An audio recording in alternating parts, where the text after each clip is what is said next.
Ito yung model B09 natin na bagong design. Ayan. Naka-alloy handlebar na siya.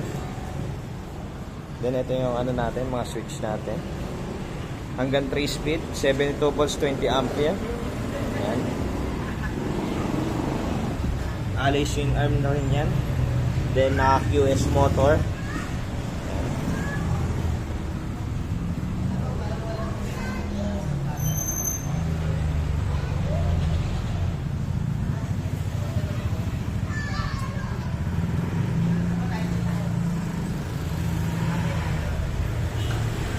Then ang controller nito is bottle na din na programmable. Ayan siya.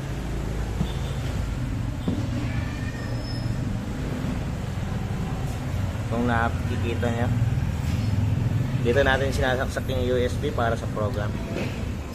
Ayan. 72 volts na rin yan.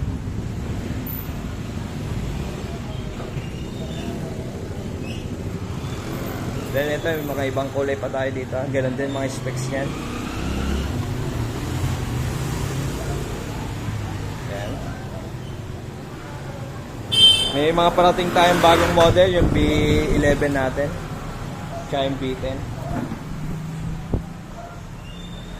Yan, PM lang kayo dito. Send ko yung link yung mamaya sa page namin, kaya sa YouTube channel namin. Makita nyo yung mga unit namin iba. So, yun lang.